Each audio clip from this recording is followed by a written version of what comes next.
सुग्रह पढ़न गए रघुराई, अल्पकाल विद्या सब आई। थोड़े समय में भगवान राम ने विद्या का अर्जन कर लिया।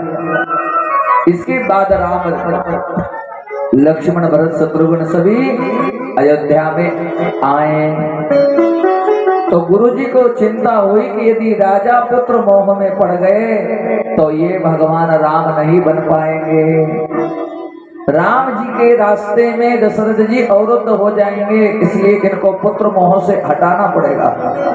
तो ऋषि विश्वामित्र ने आज राजा दशरथ से जाकर प्रार्थना की, राजा यज्ञ के समय में संकल्प किया था यदि 4 बेटे होंगे तो 2 भारत के लिए, लोक कल्याण के लिए, निशाचरों के नाश के लिए दूंगे और 2 आपके पास रखोगे। तो बोले ठीक है गुरुजी। मेरे कनपटी के बाल पके, चौथे पर में मुझे संतान हुई और आप मुझसे बच्चे मांगते हो, कौन चाहिए? तो बोले राम और लक्ष्मण। बोले प्राण दे सकता हो गुरुजी, परंतु राम नहीं दे सकता। राम देत नहीं बनई गोसाई। और एक बात बड़ी मजेदार कह दी राजा दशरथ ने कि वचन कहे नहीं मुने ही विचारी। आपने विचार करके वचन नहीं कहे, राम देते नहीं बने गोसाई, राम देते हुए नहीं बनेगा। तो बोले राम देते हुए नहीं बनेगा तो फिर राजा रघु की आन को मिटा दो। आप तो कहते हो रघुकुल रीत सदा चली आई, प्राण जाई पर वचन न जाई। तो उल्टा कर दो, वचन जाई पर प्राण न जाए, कर दो उल्टा। यहाँ पर जैसे ही महाराजा रघु की आन आई उसी समय में अपने 10-10 वर्ष के बच्चों के कंधे पर सर्कस को कसा और हाथ में धनुष देकर के और विदा कर दिया। रास्ते में चलते चलते भगवान श्री राम और लक्ष्मण ने पूछा, गुरुदेव ये पर्वत कैसे है? एक और सफेद सफेद पर्वत है, एक और लाल लाल पर्वत है, जबकि भारत भूमि के ऊपर तो हरे हरे वनों से लदे हुए पर्वत होना चाहिए था, ये कैसे है? बोले बेटा यही दिखाने तुझे लाया है। डंलप के गद्दे पर सोता और अपने घर में मालपुआ और रबड़ी खाता, तो ये भारत के भूमि में जो जीव असहाय पड़े हुए उनका उद्धार कैसे होता मेरे लाल? इसके लिए तुझे लेकर के आया हूँ। बोले निशिचरनी कर सकल मुनि खाए, जिन अस्तिन कर पहाड़ बनाए। ये किसानों की हड्डियां है। ऋषि यानी जो कृषि करने वाला है उसका धर्म है ऋषि का। ये किसानों की हड्डियां है। और ये गौ माता की बेटा, जो लाल पर्वत है ये गौ माता की अस्थियां है। और ये जो किसानों के, जिस देश का ऋषि तंत्र कृषि तंत्र ही मिट जाए वो देश क्या करेगा? तो वहां पर असुरों का राज्य आ गया है, यज्ञ बंद हो चुके हैं और यज्ञ की विधा को चलाने के लिए तुझे मेरे लाल धरती पर आना पड़ा।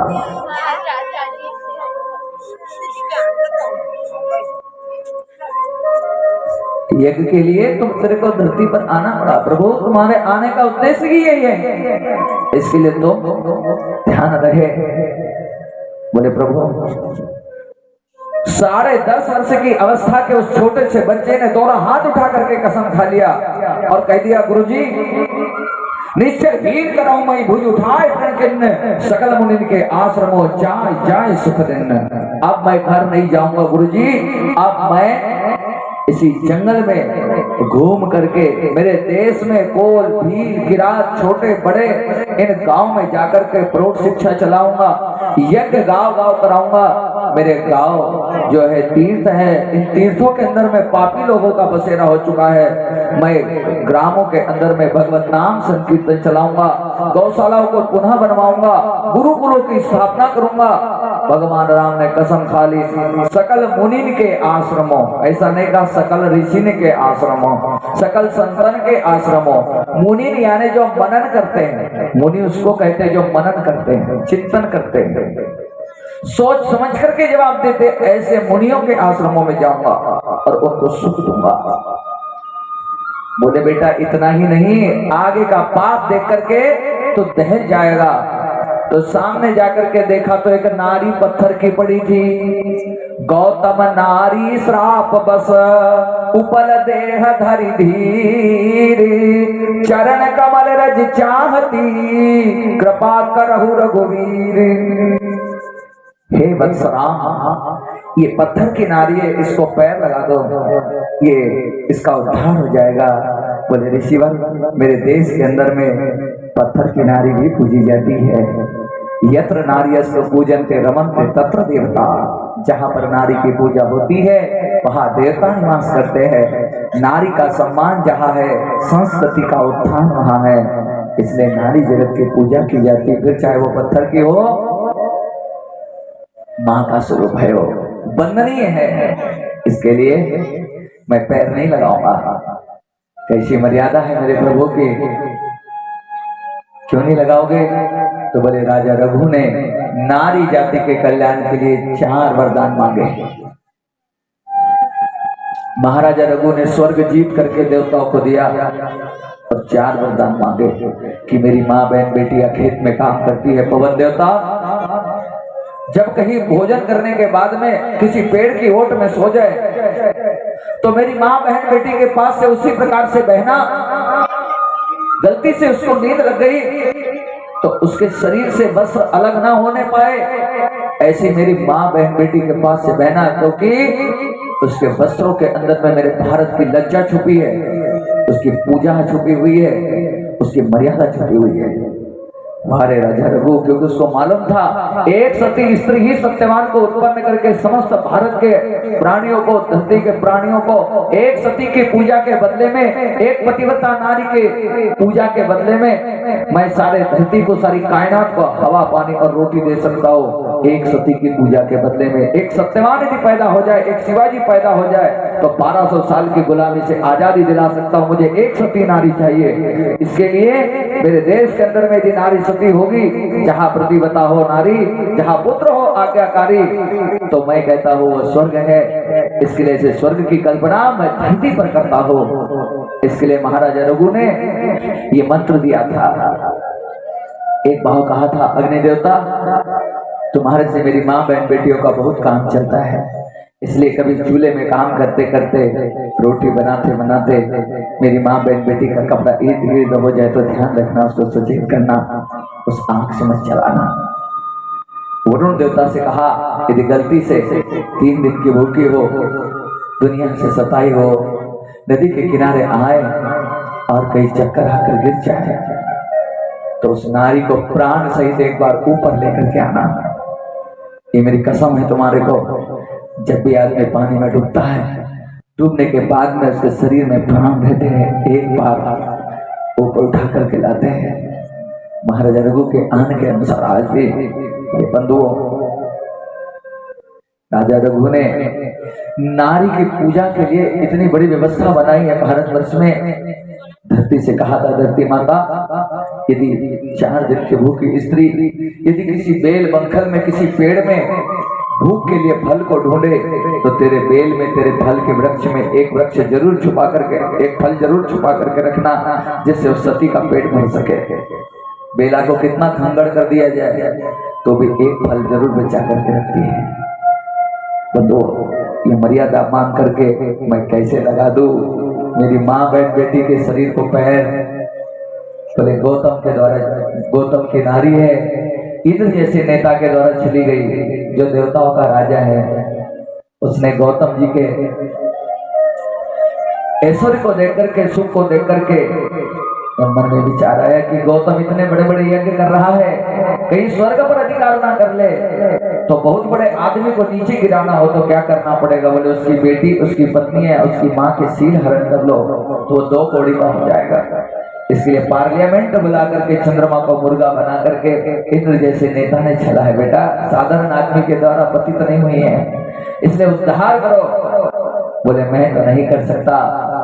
हे पवन देवता, आप पवित्र हो, इसके लिए यह कार्य आप कीजिए।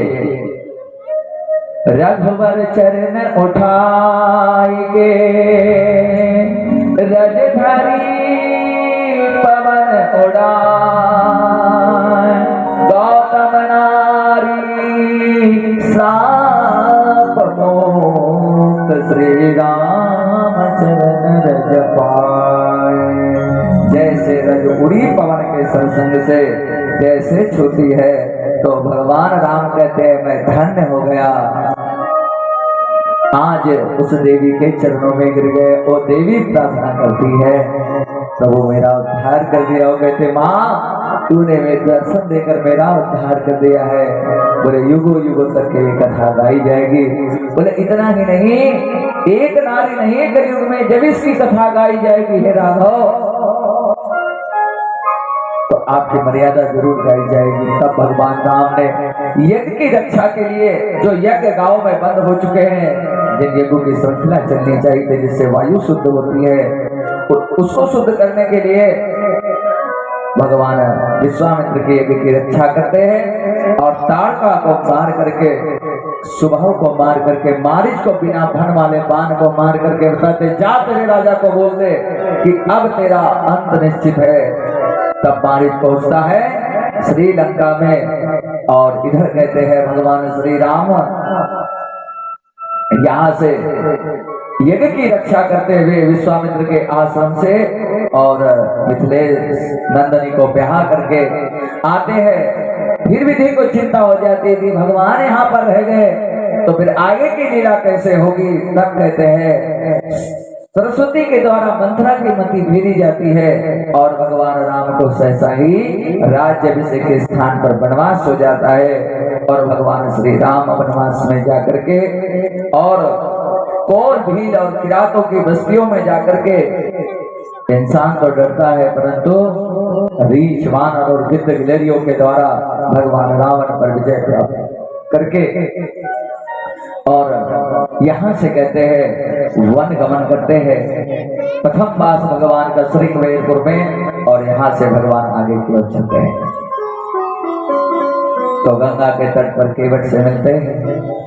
केवट की नाव से पार करके भगवान अत्रि के आश्रम में जाते हैं और चित्रकूट में निवास करके आगे की ओर भगवान सुतीक्षण और सर्वभंग की समाधि जगा करके उनके आश्रमों को पुनीत पावन करते हुए 2 साल में उन आश्रमों की व्यवस्था, प्रौढ़ शिक्षा, यज्ञ की यज्ञशाला बनवाकर, गौशालाएं बनवाकर उसको संचालित करके भगवान 14 वर्ष के इस अवधि को आगे बढ़ाते हैं। और आगे देखते हैं भगवान अगस्त ऋषि के आश्रम में जाकर के वहां दिव्यास्त्रों को प्राप्त करते हैं। दिव्यास्त्रों को लेकर के भगवान आगे की ओर चलते हैं तो पंचवटी को पावन करते हुए जाते हैं जहां सीता का हरण हो जाता है। भगवान राम सीता को खोजते खोजते फिर पहुंच जाते हैं कहा ऋषिमुख पर्वत पर। ऋषिमुख पर्वत पर कपीश्वर हनुमंत लाल जी महाराज के द्वारा भेंट होती है और इधर कहते हैं हनुमान जी महाराज के द्वारा रावण के समूल वंश का विनाश करके राम जी की जय जयकार करके और रावण पर विजय प्राप्त करके भगवान स्वधाम के लिए अयोध्या के लिए वापिस हो जाते हैं और घर आए सिया लक्ष्मण राम के राजा राम पुरे में आनंद भयो। घर आए सिया लक्ष्मण राम के राजा राम पुरे में आनंद भयो। आनंद भयो दिल हरि से भयो, आनंद भया दिल हरि से भयो, आनंद भयो भगवान पुरी आनंद भयो। घर आए सिया लक्ष्मण राम के राजा राम पुरी में आनंद भयो।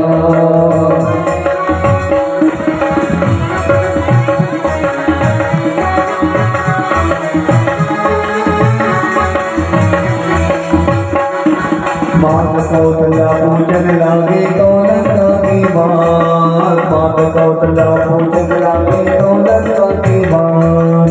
कौन दिया रावण को मारे सीता लाई छुड़ाए पुरी में आनंद भयो। घर आए सिया लक्ष्मण राम के राजा राम पुरी में आनंद भयो।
मंदिरों का दसरों के भगवान, ये 10वां द्वार अगत ने रोका, कूद पड़े हनुमान, पूरी में आनंद भयो, घर आए सिया लक्ष्मण राम, राजा राम पूरी में आनंद भयो, आनंद भयो दिल हर्ष भयो, आनंद भयो दिल हर्ष भयो, आनंद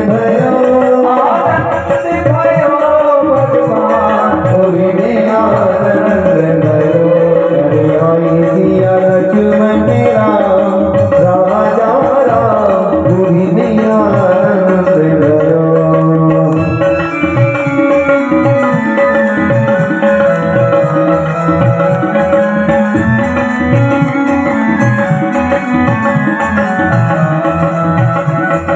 हर हर गोबर आंगन बतायो सखियन चौक पुराय, हर हर गोबर आनंद पायो सखियन चौक पुराय, हर हर गोबर आंगन बतायो सखियन चौक पुराय, माता कौशल्या करे आरती, तुलसीदास जसराय, पूरी में आनंद भयो, घर आए सिया लक्ष्मण राम, राजा राम, पूरी में आनंद भयो, आई सिया लक्ष्मण राम, राजा राम भूमि में आनंद भयो, भूमि में आनंद भयो, भूमि में आनंद भयो। बोले राजा रामचंद्र भगवान की जय। भगवान राम अयोध्या में लौटे और राम राज्य की स्थापना हो गई। हम लोग भी यदि हमारे घर में राम राज्य की स्थापना करना चाहते हैं, क्योंकि राम कथा जो है ये बहुत विस्तारित 9 दिन की कथा है, परंतु भागवत में 1.5 अध्याय में श्री राम कथा है, इसके लिए हम लोगों ने इसको संक्षिप्त रूप दिया, क्योंकि भगवान श्री कृष्ण भी टेंशन में आ गए होंगे कि भैया जल्दी हो जाए। इसके लिए भगवान श्री कृष्ण के जन्म का थोड़ी देर के लिए समझ रहे थे, क्योंकि राम कथा के बारे में लोगों का चिंतन कुछ विकृत ही रहता है। कृष्ण का बस वही राम और वही कृष्ण, क्या सुनाएगा महाराज? राम में नई चीज है कि कोई? एक गुंडा होगा रावण, एक हीरो होगा राम, बस वो उसको मार डालेगा, कहानी खत्म हो गई, दूसरा है ही नहीं। वैसे ही 2 वकील थे, 2 वकील आपस में विचार करने लगे, भैया यार बोले मेरे घर के बाजू में भागवत चली है, ये रात दिन पंडित राम कृष्ण राम कृष्ण राम कृष्ण, ये समझ में नहीं आता ये है क्या बोला? ये महाभारत और रामायण। एक दूसरा वकील कहता, भैया अपने जमाने में होता ना तो मारा माल हो गए थे अपन लोग, मालूम है? दोनों भी केस इतने मजेदार थे कि माला माल हो जाते। कैसे? बोले एक केस रामायण का जो स्त्री के अपहरण का केस था, 376 लगाते रावण पे और आराम से उसको जेल में डाल देते, इधर से भी पैसा खाते इधर से भी खाते, बढ़िया बंडल बांधते नोटों के। दोनों भी पार्टियां बढ़िया पैसे वाली थी, एक राजा दशरथ और एक रावण। दूसरा जो केस था वो जमीनी विवाद का मामला, जो हजारों साल में सुलझने देते हम तो दोनों मिल करके। तो महाभारत होता ही नहीं, वैसे हल्का कर देते इनको हम लोग। एक आदमी कहता, अरे भैया जबरदस्ती तुलसीदास ने इतना सारा लिख करके रख दिया, मालूम है? अरे एक राम हतो एक रावण ना, एक छत्री हतो एक बामन ना, वाने माँ की सिया चुराई वाने माँ की लंका जलाई, और बात हकी कछु बातर ना, तुलसी लिख गयो पोथर ना। जबरदस्ती में इतना सारा लिख कर दिमाग खराब करते, 24 घंटे लोग बस राम नाम करके चलाते रहते, बाकी कुछ नहीं। यही राम कथा है। परंतु यदि इसके गूढ़ रहस्य को जाना जाए तो राम रसायन तुम्हारो पासा, सदा रहो रघुपति के दासा। ऐसे रामायण में आ गई धरती पर। ध्यान रहे क्योंकि हमारे भैया जो है मंदिर के ऊपर ज्यादा स्टडी करते रहते हैं, और जहां पर भी राम का मंदिर है या हनुमान जी का मंदिर है, इसके पीछे का क्या उद्देश्य है। रामचरितमानस जितना प्रेरणा में पल्लवित पुष्पित नहीं हुआ, एक कलियुग की दवा है। कलिमल हरण विषय रस की, सुभग सिंगार मुक्त ज्योति की। हरण रोग भव मूरी अमी की, तात मात सब विधि तुलसी की। 2 मिनट के लिए समझ लेंगे। तुलसीदास जी इस पोथी को लिख रहे थे और सुना रहे थे। उस समय में काशी के ब्राह्मणों ने उनका विरोध किया। ऐसा विरोध किया कि एक दिन तो इनको लाकर के सब ब्राह्मणों के सभा में खड़ा किया। बोले, पागल, तू ये जबरदस्ती का अपना अध्यात्म बताता है, इसमें यदि सत्यता नहीं है तो मैं तुझे बताऊं, जब बांट दिया जाएगा तुझे सजा दे दी जाएगी। तो आज 12 बजे रात से पीपल को बांध दिया। किसको? तुलसीदास जी महाराज को। और उसकी जो पोथी थी, उनकी जो रामचरितमानस थी, तुलसीकृत रामायण थी, उसको सबसे नीचे रख दिया। कहा काशी विश्वनाथ के मंदिर में, और 7 ताले लगा दिए। उसके ऊपर 18 पुराण रख दिए। यदि ये रात भर में यदि सही में हनुमान जी ने तुम्हारे को ज्ञान दिया है तो ये पोथी रात भर में ऊपर हो जाएगी। इसी कलिकाल की घटना है। 7 ताले लगाए गए 7 दरवाजे में और इनको साकल से बांध दिया। बोले जी, हनुमान जी ने यदि तुझे ये पोथी दी है तो इन साकलों से मुक्ति मिल जाएगी, और यदि ये पोथी में तुझे अध्यात्म दिया है तो इसे प्रमाण पत्र यदि कोई ले ले तो हम मान जाएंगे। बस जब ये बंधे और बंधने के बाद में प्रार्थना की, हे गुरुदेव, श्री गुरु चरण सरोज रज, निज मन मुकुर सुधारी, वर्ण और रघुवर विमल जस, जोदायक फल चारी, बुद्धिहीन तन जान के सुमरो पवन कुमार, बल बुद्धि विद्या देव मोहे हरौ कलेश विकार। और आखिरी में कहते हैं, जो 7 बार पाठ कर कोई,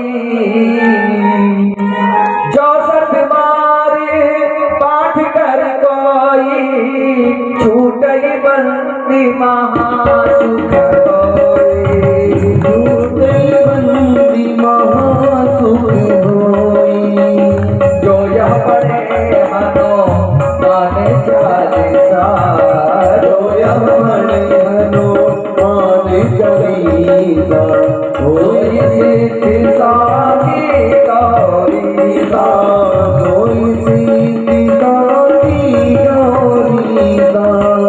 तुलसीदास सदा हरि मेरा, की जो नाथ हृदय मंदिरा, की जय नाथ हृदय मंदिरा। पवन तनय संकट हरण, मंगल मूर्ति रूप, राम लखन सीता सहित, हृदय बसहु सुरभूप, हृदय बसहु सुरभूप। 4 घंटे के अंदर में 100 बार पाठ कर लिया। और तुलसीदास जी ने लिख दिया, जो 7 बार पाठ कर कोई, झूठी बंदी महासुख होई। कड़ कड़ करके साकल टूट गई और हनुमान जी हो गए मुक्त। जिसके घर में प्रेत की बाधा है, जिसके घर में बीमारी से खटिया खड़ी नहीं होती, जिसके घर में बच्चों में मूर्खता है, जिसके घर के अंदर में पति पत्नी भाई भाई में विकृति है, उनके घर में घी का दीपक लगा करके हनुमान जी महाराज का आह्वान करें, और हनुमान जी महाराज का आह्वान करके 100 बार हनुमान चालीसा का पाठ कर दीजिए। और एक बार हनुमान चालीसा होने के बाद में 1 दाना तुलसी का उसमें डाल दीजिए। एक बार हनुमान चालीसा हो तो 1 दाना, 108 दाने तुलसी के डाल दीजिए। और उस पानी को उस घर के लोगों को पिलाते जाइए। जो सदबार पाठ पर कोई छूटी बंदी महासुख होई, ये लिखा नहीं, ये प्रमाणित है बंधुओं। क्योंकि हमारे देश के अंदर में राम जी के मंदिर कम, हनुमान जी के ज्यादा, इसलिए क्योंकि राम जी ने कहा अजर अमर गुण निधि सिद्ध हो, करो बहुत रघुनायक छो, करो कृपा पूर्वक सुनि काना, निर्भय प्रेम मगन हनुमाना। हनुमान जी को अजर अमर रहने का वरदान मिला है, हनुमान जी की शक्ति प्रकट है। और इसको आजमा करके देखिए, दुनिया भर का संत, दुनिया भर का पंथ, दुनिया भर की चीजें भारत देश में निकल रही है और सनातन डूबता जा रहा है। सिख धर्म चरम पर, क्रिश्चियन मुसलमान धर्म चरम पर, हिंदू धर्म में ऐसा क्या है जिसकी अभिवृद्धि नहीं हो पाई? तो बोले इसके लिए कि जब उसको समझ नहीं पाए, इसका यदि गूढ़ रहस्य हमारे को मालूम होता, मैं तो वंदना करूंगा उनकी जो मंदिरों के ऊपर स्टडी कर रहे हैं। मंदिर हमारे जन जागरण के केंद्र है। हनुमान जी का मंदिर जहाँ पर हो वहां पर मात्र सुबह शाम आप दीपक लगाइए, आरती पूजा कीजिए, वहां पर उसको जागृत रहने दीजिए और हनुमान चालीसा का पाठ कीजिए। क्योंकि जब 5 बजे उनकी साकलें टूटी, काशी विश्वनाथ के मंदिर के लोग आए, ब्राह्मण और ताले खोले, और ताले खोलने के बाद में जब देखा तो यही तुलसीदास की पोथी 18 पुराणों के ऊपर रखी हुई थी और उस पर लिखा हुआ था सत्यम शिवम सुंदरम। स्वयं भगवान शिव ने आकर के और उसके ऊपर सील लगा करके रखी थी। रामचरितमानस को देखिए, उसके ऊपर सत्यम शिवम सुंदरम पहले लिखा हुआ है। स्वयं भगवान भोलेनाथ ने इसको प्रमाणित किया है, कलयुग की तबाह है। इसके लिए हमारे घर में आर्ष ग्रंथ यानी श्री रामचरितमानस होना चाहिए। हमारा गौरव है श्री रामचरितमानस, इसका पाठ होना चाहिए। हम लोग भटके नहीं, हम लोग जागे। रामचरितमानस हमारा जीवित जागृत ग्रंथ है, भगवान राम का गंगमय स्वरूप जो तुलसीदास जी को प्रमाणित करके मिला है। तब से रामचरितमानस गांव गांव घर घर गाया जा रहा है। बंधुओं, राम राज्य की स्थापना और भगवान श्री राम के द्वारा क्या कहते हैं राज्याभिषेक और रामचरितमानस समाप्त नहीं होता। मैं इस वेदी पर विराम की ओर लेकर के चलूंगा और कृष्ण जन्म की ओर हम लोग अग्रसर होंगे, क्योंकि कृष्ण जन्म के लिए हमको चंद्रवंश की ओर चलना पड़ेगा। चंद्रवंश की ओर चलेंगे तो यहाँ कहते हैं भगवान नारायण के वे ब्रह्मा और ब्रह्मा के द्वितीय ऋषि का नाम हुआ, दूसरे नंबर के ऋषि का अत्रि, और अत्रि का विवाह जो अनुसुईया के साथ में हुआ। दत्त, दुर्वासा और चंद्रमा ये 3 पुत्र उत्पन्न हुए और चंद्रमा के माध्यम से ये चंद्रवंश प्रारंभ हुआ। चंद्रवंश में राजा तो बहुत हुए, परंतु इनमें महाराजा यदु से यदुवंश चला और इसी यदुवंश में महाराजा देवक हुए, जिन्होंने यज्ञ के माध्यम से कन्या उत्पन्न की, जिसका नाम हुआ देवकी। देवकी के गर्भ अष्टम गर्भ में भगवान श्री कृष्ण आए और कंस के समूल विनाश करके, और भगवान ने द्वारिका में जाकर के रह करके और समस्त असुरों पर विजय प्राप्त करके और भागवत कथा को खत्म कर दिया। हो गई भागवत खत्म, अपने अपने घर जा। तो परीक्षित ने कहा महाराज, जिनकी कथा सुनने के लिए मैं 4 दिन तक आपका अध्यात्म सुन रहा हूँ, उस गोविंद की कथा में सविस्तार सुनना चाहता हूँ। तो उन्होंने कहा सविस्तार सुनना चाहते हो तो ध्यान दीजिए। महाराजा देवक की कन्या देवकी का जो विवाह हुआ वो वसुदेव जी के साथ में। वसुदेव जी की 6वें नंबर की पत्नी है देवकी, जिनका विवाह हुआ।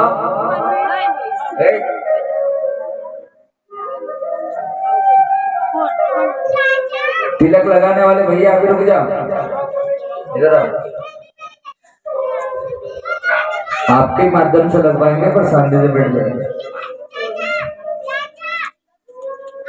हाँ झूला बांधो ना, बहुत टेंशन है।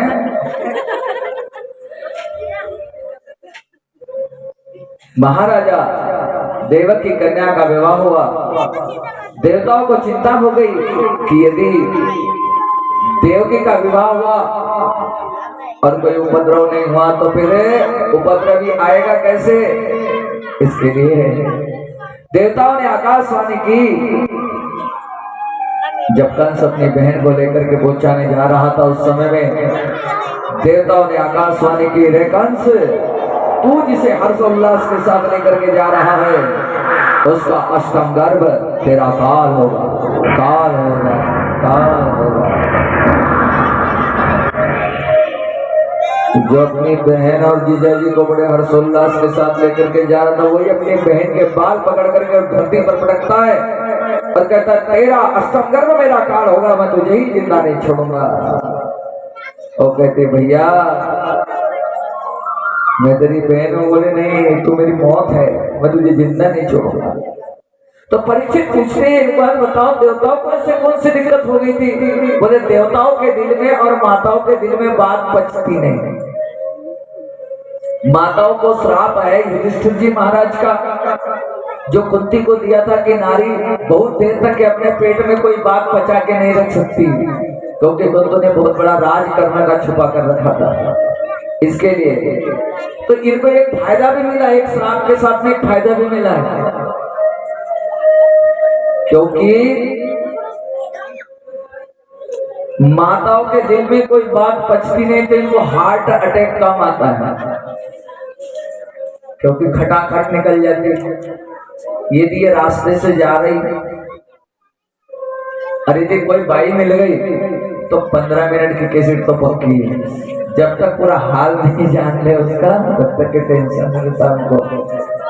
गोबर का डल्ला सिर पर है और हाथ में मटकी पानी की।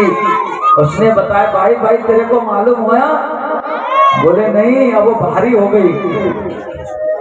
एक दूसरे को जब भारी की तो दिक्कत हो जाती। इसके लिए इनको हार्ट अटैक नहीं आता है। रास्ते में देखना इनको यदि गलती से कहीं बस में चली जाए और हम लोगों को हार्ट अटैक ज्यादा इसलिए आता है हमारे बाल झड़ते हैं और इनके कभी नहीं झड़ते, क्योंकि इनके पास में कुछ टेंशन वाला काम ही नहीं है। यदि गुस्सा आ गई तो आंखों से निकल जाती है और यदि बात आ गई तो खटाखट जो मिले उसको भारी करके ये हल्के हो जाती है। इसलिए इनको फायदा है। यदि बस में चढ़ी जानती नहीं पहचानती नहीं, बच्चा लेकर खड़ी है तो बेचारी अपना झोला झंडा इधर करके उसको बिठा लेके बैठ जा भाई। अब बैठ जा के बाद में काम नहीं चलता। उसके बाद में पूछेंगे कहाँ रहती? बोले बानूर। अच्छा कहाँ पर घर है? बोले वही पीपल के पास में। अच्छा, और बोले मेरी ननद की ननद भी वहीं पर रहती है। हम देखो इतना लंबा चौड़ा मार रही है। बोले कितने बच्चे हैं? अब बताओ क्या शादी करना है तेरे बेटे की उससे?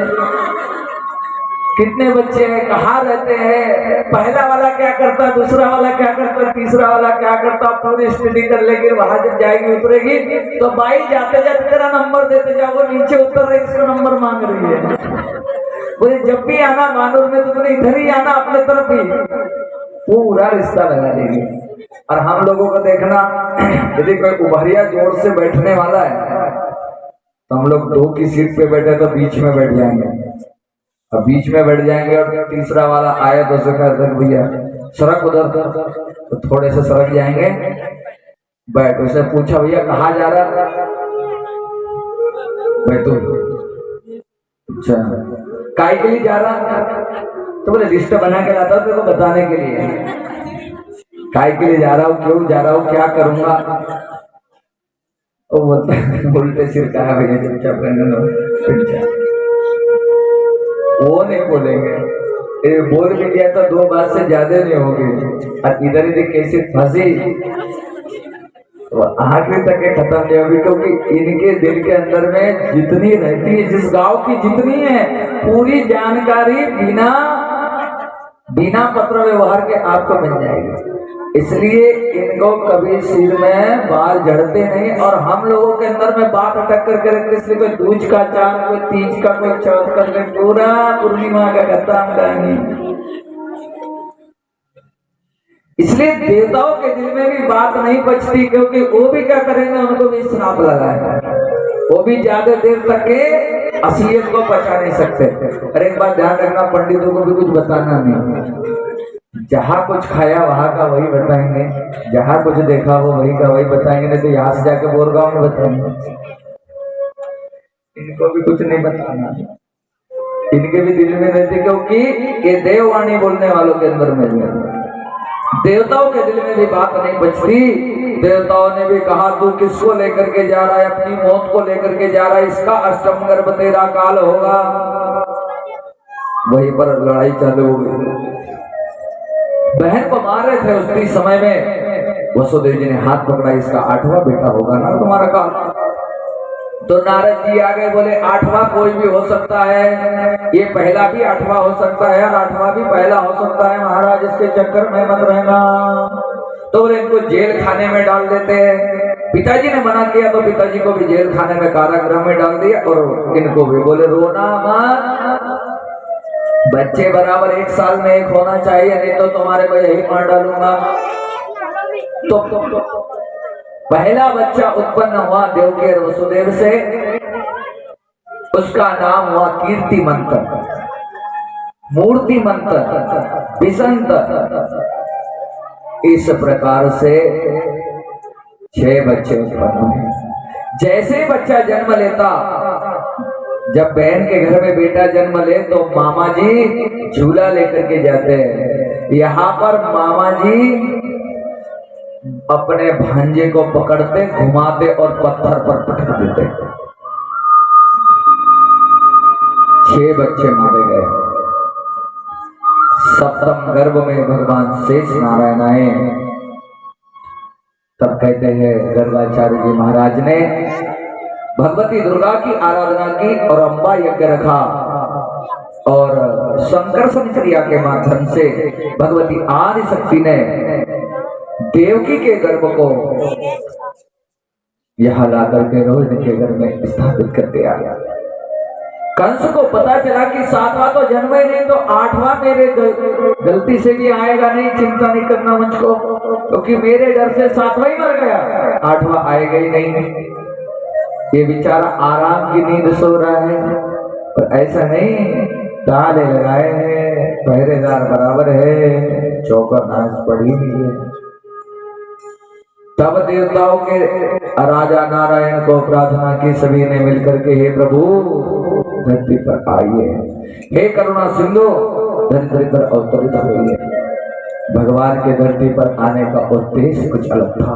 कृष्ण जी के, राम जी के जन्म का उद्देश्य था विप्रधीन सुरसंत हित लीन मनुज अवतार, और यहाँ था यदा यदा हि धर्मस्य ग्लानिर्भवति भारत अभ्युत्थानम् अधर्मस्य तदात्मानं सृजाम्यहम् परित्राणाय साधूनां विनाशाय च दुष्कृतां धर्म संस्थापनार्थाय संभवामि युगे युगे। धर्म की स्थापना करने के लिए, अधर्म पर विजय प्राप्त करने के लिए, यदा यदा ही धर्मस्य, जब जब भी धरती पर भार होता है तब भगवान धरती पर अवतरित होते हैं। ये मेरा संकल्प है। ऐसे संकल्प की शक्ति को गोलोक में जाकर के जगाया। कहा क्षीर सागर में सोए हो प्रभु, आंखें मूंद के गौ माता मर रही है तुम्हारी याद, इसलिए प्रभु जल्दी धरती पर आए। तुमने संकल्प किया था, उस संकल्प को याद करिए। तब देवकीश्वर श्री नारायण ने कहा, चिंता मत करो, हम अष्टम गर्भ में आएंगे और मामा जी हमारा कुछ नहीं बिगाड़ पाएंगे, माँ से जाकर के कह दो। तब माता देवकी ने भगवान नारायण से प्रार्थना की। देवकी के एक एक आंसुओं से भगवान श्री नारायण को क्षीर सागर खोल गए क्षीर सागर। और भगवान श्री नारायण ने माँ को आकर के दर्शन दिए। कहा जेल खाने में प्रार्थना करते हैं, गर्भ स्तुति करते हैं, क्योंकि भगवान जब गर्भ में आए तो दो भाव बताए। जब से राम गर्भ ही आए, नित नव मंगल मोद बधाए। और एक और कहते हैं गर्भ शब्दों को भूतेना भविष्यति। तो जन्म और गर्भ में कौन है और जन्म किसका? तो बोले जो प्रकट हुआ वो कौन है? तो बाबा तुलसी की बात बहुत ढंग से समझोगे, इसलिए यहाँ पर निवेदन करते हैं। भय प्रगट कृपाला दीन दयाला कौशल्या हितकारी। हर्षित महतारी मुनि मनहारी अद्भुत रूप विचारी। लोचन अभिरामा अनुरन श्यामा निधिरायुध दुधचारी। भूषण वनमाला नयन विचारा शोभा सिंधु धरारी। कह कोई स्तुति तोरी देवी करो अनंता। माया गुण ज्ञाना सीख समाना वेद पुराण भगीता। करुणा सुख सागर सब गुण आदर देगा वही सुखी संगीता। सोमा महित लागी जन अनुरागी भगत भय श्री गंगा। ब्रह्मांड दिखाया शिव माया रोम रोम प्रतिवेद कहे। महाउर सोमासी यह उपहासी सुत धीर मति धीर उपजान ज्ञाना प्रभु मुस्काना। कही कथा सुहाई माँ को बुझाई। यही प्रकार सुख प्रेम रहे। माता मुनि बोली सोवती डोली तज उठात रूपा। जय जय सुरीला असीला यह सुख परम अनोखा। वचन सुजाना धूल नदाना हुई मालक सुरभूपा। यह चरित जिगावहि हरि पद पावहि दीन परई भवभूपा। भई गणेश गुमाला दीन दयाला कौशल्या हितकारी। हर्षित महतारी पुण्य मनहारी अद्भुत रूप विचारी। अद्भुत रूप विचारी। अद्भुत रूप विचारी। तो जो कृपालु परमात्मा है, शंख चक्र गदा पद्म धारण करने वाले वो परमात्मा प्रकट हुए। और गर्भ में कौन आए? तो बोले गर्भ में आए राम।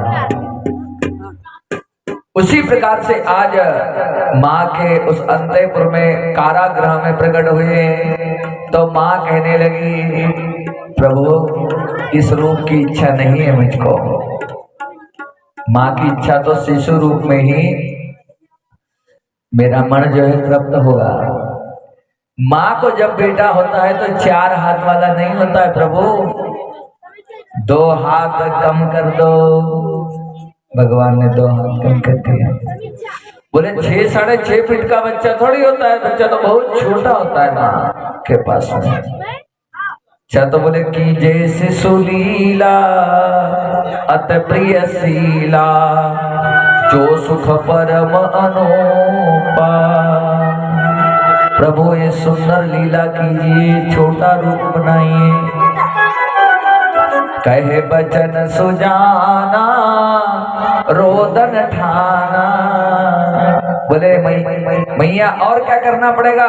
तो बोले बच्चा जब होता है तो रोता है तो माँ के मन में हर्ष होता है, और नहीं रोता है तो चिमटी ले लेके रुलाया जाता है। कौन नहीं रोता? क्यों नहीं रोता है? रुलाया जाता है।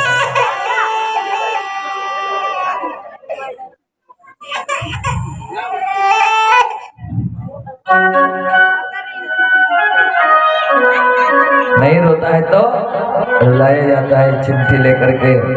तो बोले कहे बचन सुजाना रोदन ठाना, यह सुख परम अनूपा। तब माँ को सुख की अनुभूति होती है। तो बोले मैया अब मैं प्रकट होऊंगा। तब कहते हैं योग माया को आदेश दिया, योग माया आप जाकर के नंद भवन में यशोदा के घर प्रकट हो जाइए, और तुम्हारे आने पर कंस के वंश का विनाश हो जाएगा। जब भगवान यहाँ प्रकट हुए तब कहते हैं कि पापी कंस के जो द्वारपाल थे, इनको ऐसा लगा कि भैया 6 महीने की नींद है। इस प्रकार से जैसे भगवान इधर प्रकट हुए हैं कारागृह में, वैसे ही 6 महीने की नींद मिलने से आदमी लुढ़कता है, वैसे लुढ़कने लगे और लुढ़क करके धीरे धीरे गिरने लगे, और खुल गए सारे ताले। ओए क्या बात हो गई, धीरे धीरे सब ताले खुलने लगे। पहरे पर पहरे वाले सोने लगे। उस समय में आसमान में बादल और बिजलियां कड़कने लगे और बरसात होने लगी। तब कहते हैं सारे ताले खुल गए। उसके भयावह बरसात के बीच में वसुदेव जी ने अपने बेटे को सूपे में रख करके और नंद भवन की ओर ले गया, और वहां ले जा करके रख करके अभी वसुदेव जी आपके बीच में आएंगे। भगवान को लेकर के स्वागत गीत के साथ में भगवान का स्वागत करेंगे। बीच में से रास्ता बना दीजिए, भगवान वहां से आएंगे, इसलिए थोड़ा सा बीच में से रास्ता बना दीजिए। और मस्ती के साथ में जरा दोनों हाथ उठाकर बोलेंगे वृंदावन बिहारी लाल की। वो खुल गए सारे ताले, हुई क्या बात हो गई, जब से जन्मे कन्हैया करामात हो गई, जब से जन्मे कन्हैया करामात हो गई। मेरे गाना मुझे न सताना के मारेगा गाना जमाना, मेरे गाना मुझे न सताना के मारेगा गाना जमाना।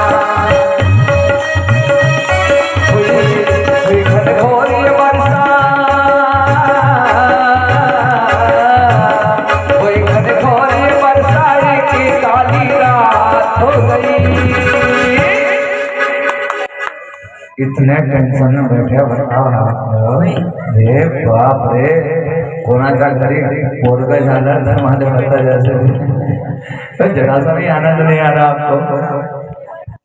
हाथ उठा करके तो मजा ले लीजिए, इसके बाद मिलेगा क्या?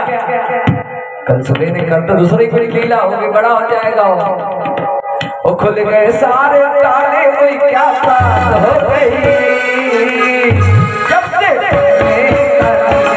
करामात हो गई, जब से जन्मे कन्हैया करामात हो गई।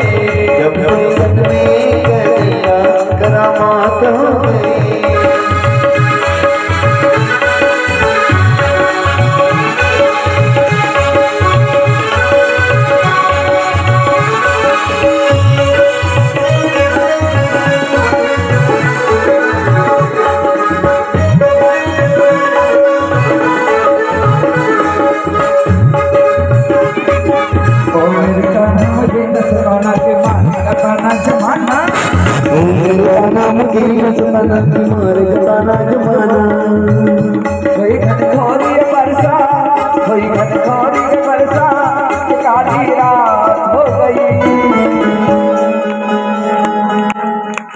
जब से जन्मे कन्हैया करामात हो गई। जब से जन्मे कन्हैया करामात हो गई।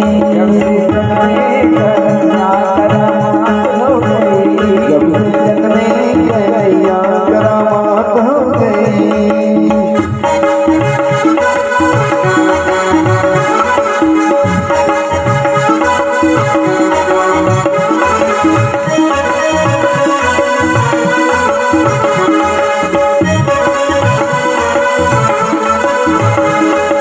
स्वागतम कृष्णा शरणागतम कृष्णा।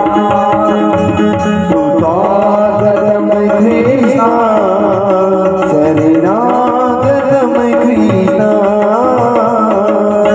स्वागतम सुस्वागतम शरणागतम कृष्णा। स्वागतम सुस्वागतम सुस्वागतम कृष्णा। स्वागतम कृष्णा शरणागतम कृष्णा। सुस्वागतम कृष्णा शरणागतम कृष्णा।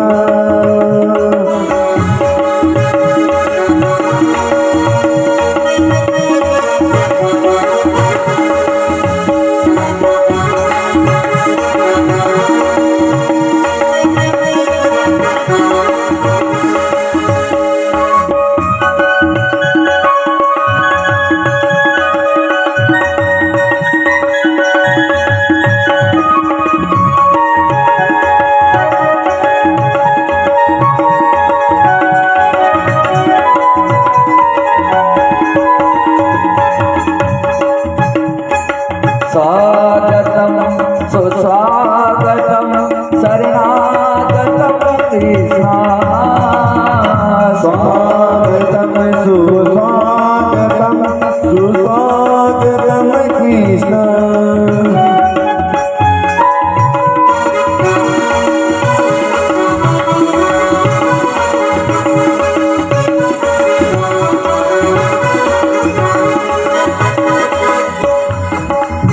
सत्यम परम सत्य परम त्रिसत्यम शास्त्रयोनि तम सत्य। स्वागतम कृष्णा शरणागतम कृष्णा। सुस्वागतम कृष्णा शरणागतम कृष्णा। शरणागतम कृष्णा।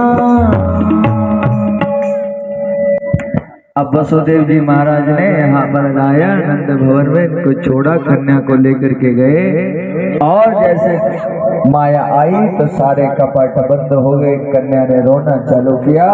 उसी समय में कंस आया, बोले बालक ने कन्या हुई है, बोले मेरा अष्टम गर्भ है, काल तो इसके लिए मैं इसे छोड़ूंगा नहीं। जो इसे पटकने लगे अष्टभुजी दुर्गा का रूप धारण करके कहने लगे पागल तू मुझको क्या मारता है, तेरा मारने वाला गोकुल में पल रहा है, जा जो लगे सो बने सो कर ले। आगाज करके और चले गए। और इधर कहते हैं नंद भवन में जैसे ही देखा कि यशोदा ने लाला जाया है तो सारे अवध में धूम मच गई। महाराज ऐसे चुपचाप नहीं बैठे रहे। नंदा नाम की उनकी बहन आई, बोले भैया भाभी ने लाला जाया है, लाला जाया है। तो वही उतार करके हार पहना दिया बहन को और बंद थैलियों के मुंह खोल दिए और बधाइयां बजने लगी। आप ऐसे बैठोगे भैया तब कृष्ण जन्म कैसे होगा। चलिए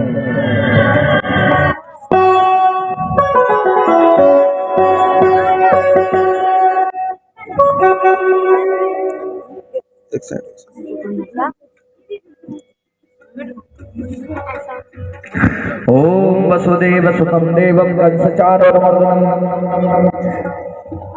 देवकी परमानंदम कृष्णम वंदे जगत गुरु सच्चिदानंद रूपाय विशिष्टाय हेतवे तापत्रय विनाशाय श्री कृष्णाय वयं नमः। बोले वृंदावन में हरिलाल की।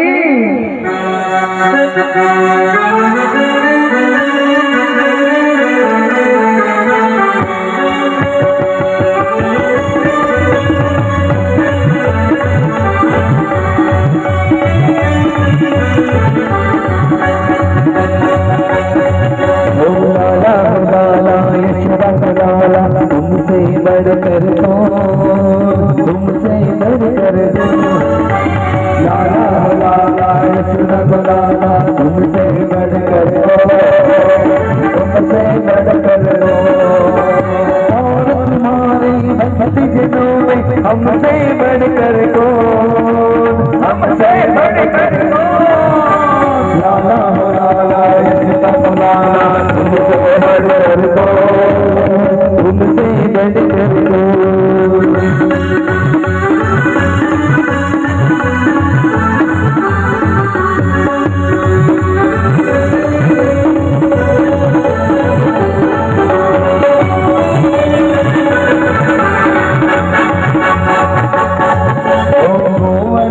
गिरिधारी तुम्हारी महिमा बड़ी निराली है, महिमा बड़ी निराली है। दूध पूतना तुमने माल निराली है, तुमने माल निराली है, हो तुमने माल निराली है। हाथ घोड़ा पाल की जय करिया लाल की, हाथ घोड़ा पाल की जय करिया लाल की। तुमसे बढ़कर तुमसे बढ़कर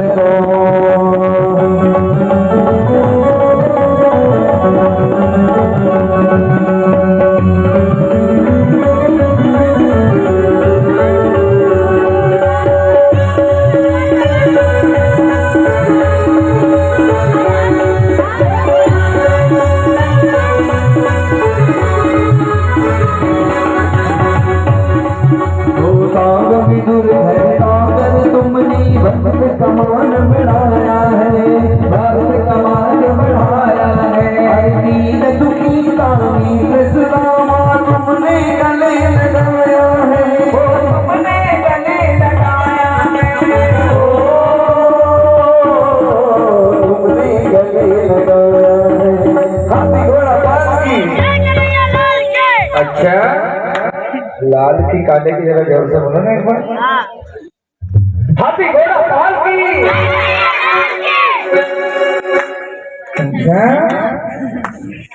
लालू यादव की भी जोर से बोलते हैं लोग उधर यार, एक बार तो बोले जोर से ना। हाथी घोड़ा पाल की। लाला लाला तुमसे बढ़कर तुमसे बढ़कर लाला लाला लाला तुमसे बढ़कर तुमसे बढ़कर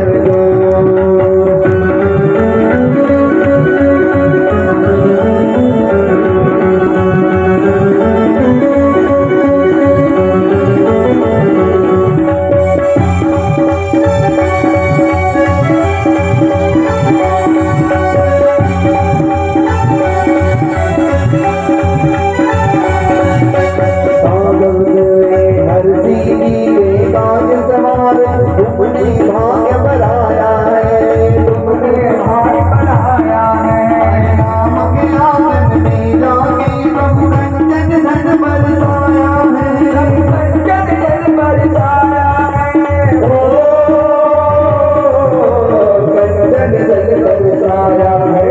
हाथी घोड़ा पाल की, हाथी घोड़ा पाल की। हो लाला लाला यशोदा लाला तुमसे बढ़कर तुमसे बढ़कर लाला लाला यशोदा लाला तुमसे बढ़कर तुमसे बढ़कर और तुम्हारे भक्ति दिनों में हमसे बढ़कर हमसे बढ़कर लाला बुलाना तुमसे बढ़कर तुमसे बढ़कर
खिचड़ी खाई थी क्या?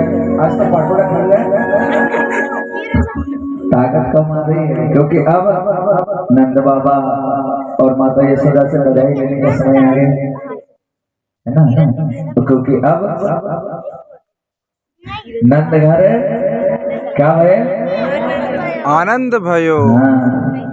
सच्चिदानंद स्वयं परम तत्व धरती पर आया। इसके लिए संतों ने कहा नंद घर आनंद भयो, जय कन्हैया लाल की। लाल होने में जल्दी तो पावर नहीं आ रहा तुम्हारे में, है ना।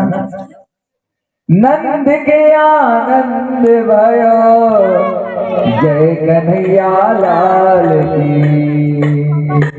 जय कन्हैया लाल की,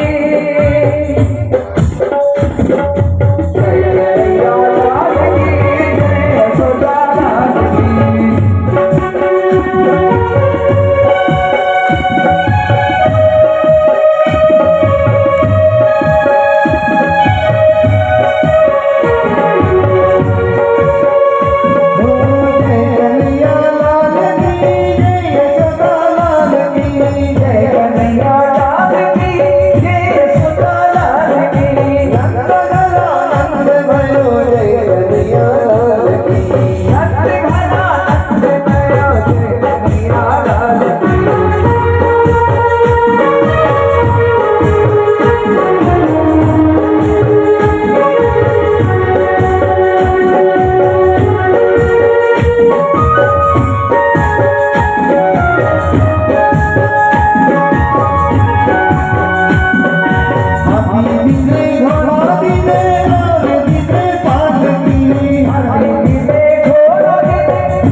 Mohammed गर्व के पपकीड़ा पपकीड़ा पपकीड़ा पपकीड़ा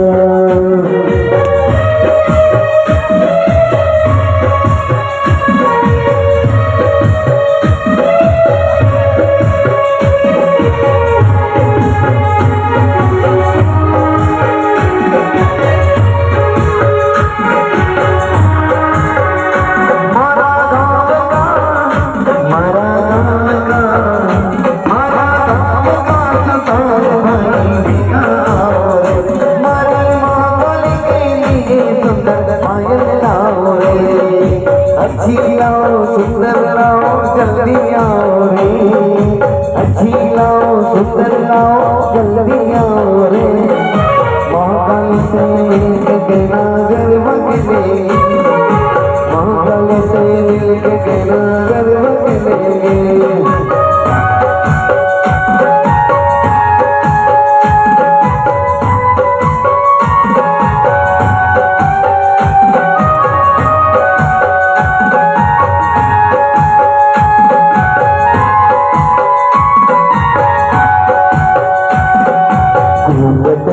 चांद होगा आंचल में चांदनी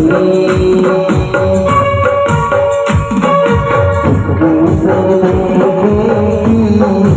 आंचल को सजनी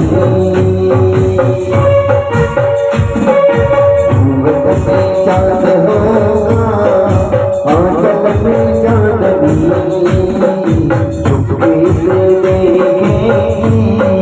साजन को सजनी छेड़ की तन्हाई यादों में अपनी छेड़ की तन्हाई मांगी अपनी उगत में चांद होगा आंचल में चांदनी से साजन को सजनी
अकेली वही रहेगी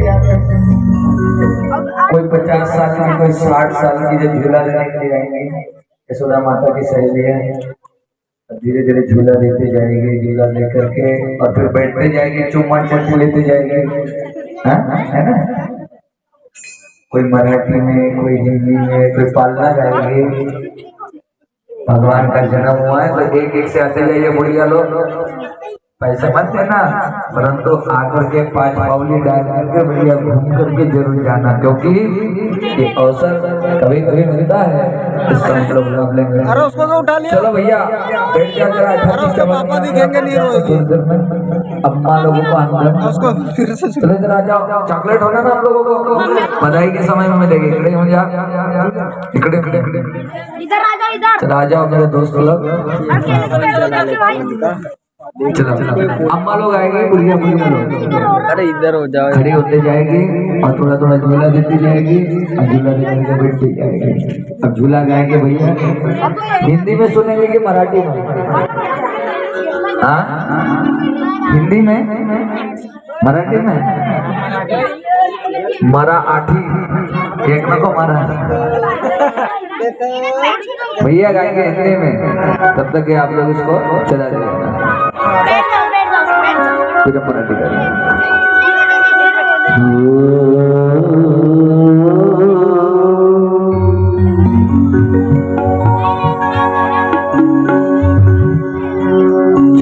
निगाहें पलना रेशम की है डोरी, झूला रे झूले बिरज में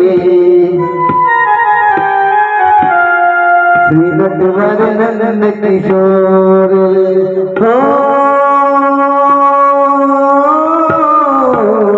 चंदन का है पलना रेशम की डोर, झूला झूले बनर में नंद किशोर।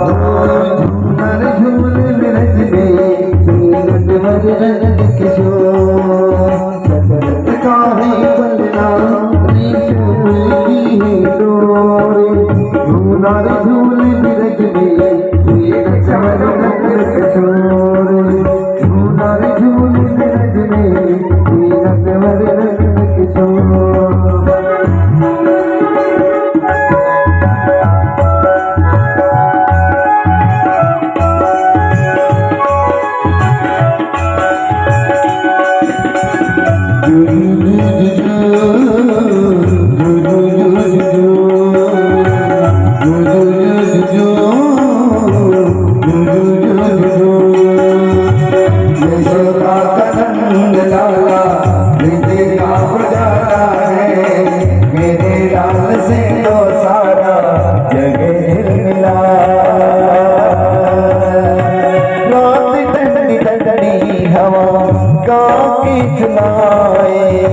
मोर गुलाबी पलके झूम के जगाए, जू जू जू जू जू जू जू जू जू।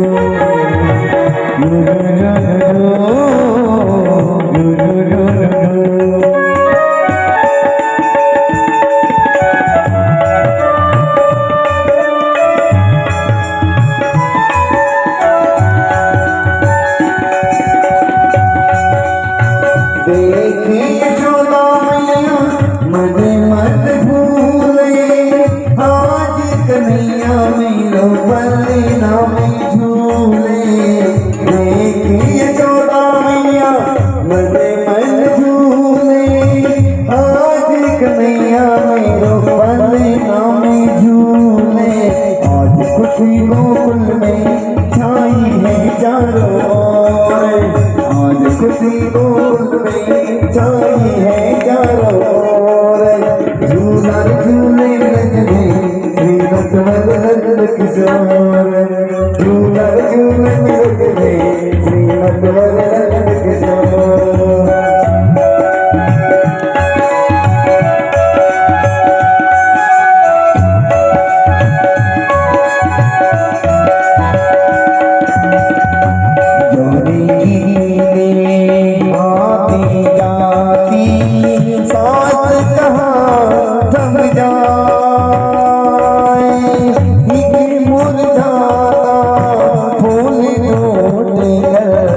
दाल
सखी बधाई जैसा बागी कर जोर झूलर झूल गिरज में श्रीरथ वरद किशोर झूलर झूल गिरज में श्रीरथ वरद किशोर